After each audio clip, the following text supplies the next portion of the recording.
оваа година започнуваме со уште една активност во општина Карпош, која што најспремна некако се покажа во аплицирањето на проектите кои што ги имавме за планот за чист воздух и затоа тоа е една најава за сите активности кои што ќе следат и оваа година, тоа е да владата влезе во една кампања на јас не загадувам, односно да не постојат јавни државни институции кои што ќе загадуваат. Она што постојано го повторуваме, што мислам дека е многу значајно, а тоа е и еколошкиот и економскиот бенефит од инвестициите и активностите во рамки на планот за чист воздух. Оваа градинка, како слична, бидејќи тоа капацитетот и на повеќето други, троши во една година 16 тони нафта. Или тоа е некаде 12 до 13.000 евра, кои што се плаќаат за извор на извор за затоплување што загадува. Сега, тие пари ќе бидат, рече и граначалникот, 50% помалку, односно ќе се заштедат 50% од тие средства и нема 11 килограми PM честички да се емитуваат во воздух. Тоа се мерките согласно Европската агенција за животна средина, некаде 16 тони нафта значат помалку 11 килограми PM честички во воздухот. И затоа ова и еколошки и економска мерка ме радува што ја започнуваме во општина Карпош. Реков, се завршуваат сите во урбаниот дел јавни институции што ги има општината, се штедат пари во буџетот кои можат потоа да се пренаменат за други објекти.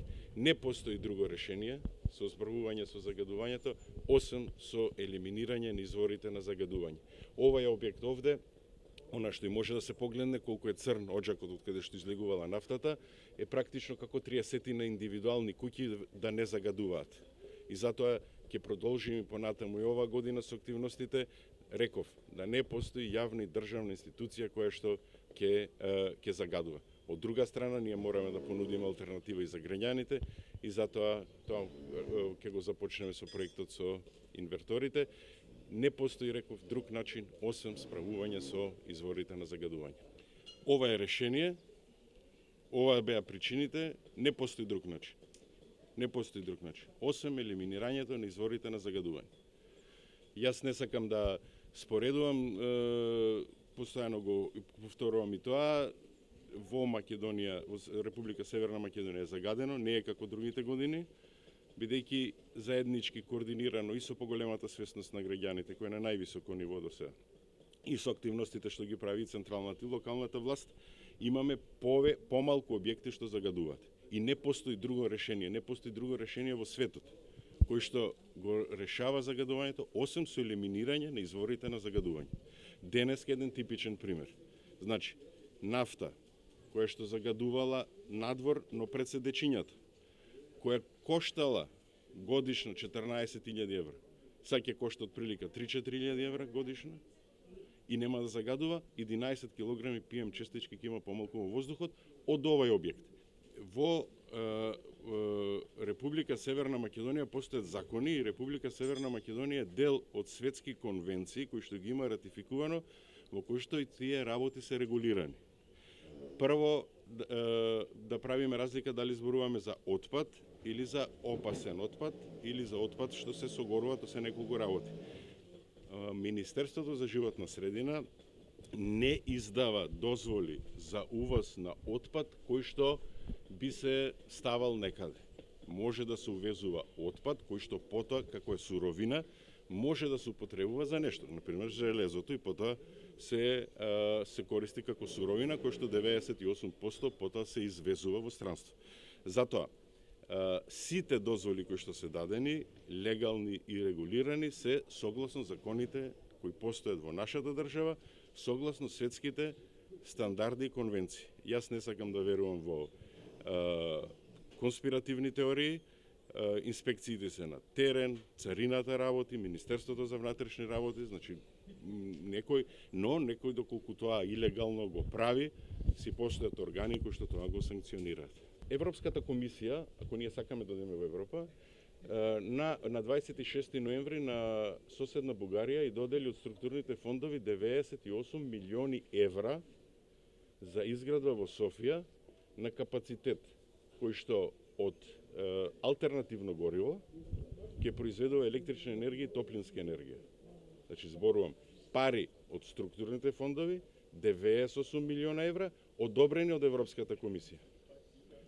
Ние сакаме да ги гледам некои активисти, тие ги постираат и Љубљана, третманот на отпад, и Виена, ама некако не сакаат тоа да го направат во сопствениот двор, плашејки се не знамо дошто. Мораме да веруваме на институциите, мораме да веруваме во системот. Овие 2,5 години тежок беше процесот да се врати до вербата. Јас знам доколку Социјалдемократскиот сојуз го предводи, уште поголема би била довербата кон што би се создала, но заеднички ја градиме во рамки на владата, но тоа е еден систем кој што е корисен, бидејќи веќе отпадот го немате од страна, значи немате количини што се создаваат, туку напротив, од тоа се произведува енергија. И ако тоа го прави цела Европа, мислам дека ние треба да покажеме малку и свесност европска, да влезиме во тој процес, се разбира, почитувајќи стандардите и правилата кои што постојат. Јас не го тврдам тоа го тврдат податоците од Државниот мониторинг центар и податоците е факт дека во октомври, ноември и декември 2019 година, споредено со 14, 15, 16, 17 и 18, имаме драстично помалку загадување. Тоа се бројки и факти. Второ, се покажа дека и во претходната недела, пред 3-4 недели кога имаше магла, како сега што има магла, ние немавме екстремно високи концентрации, како што покажувал. Сакам да укажам дека за нас, како и за сите држави членки на Европската Унија, податоците и дефинирањето на политиката се прави врз државниот мониторинг систем и инструментите кои што чинат многу пари. Со креирајќи политика, со али експрес сензори, може само да настани паника помеѓу граѓаните. И затоа укажувам дека сите држави политиката креираат на кредибилни информации од кредибилни сензори кои што ќе се сложите чинат пари, а не некој кој што сака да направи некој бизнис, па тука уфрлува и создава паника. Не велам дека нема загадување, да е еден погрешно сватен, но се уште ние еве во Скопје не прогласивме, бидејќи постојат закони, постојат мерки краткорочни, среднорочни што се усвоени како од владата, така и од градот Скопје, се уште немавме момент да прогласиме алармантна состојба во градот, каде што пота се постојат низа на активности кои што се прават. И затоа верувам дека реков тоа е плод на заеднички активности, на поголема свесност на граѓаните, повеќе институции, паркови зелени лове пред некој ден вчера објави дека ги менува сите извори на затоплување во своите објекти. Не постои друг начин да се справиме со загадувањето од елиминирањето на изворите на загадување.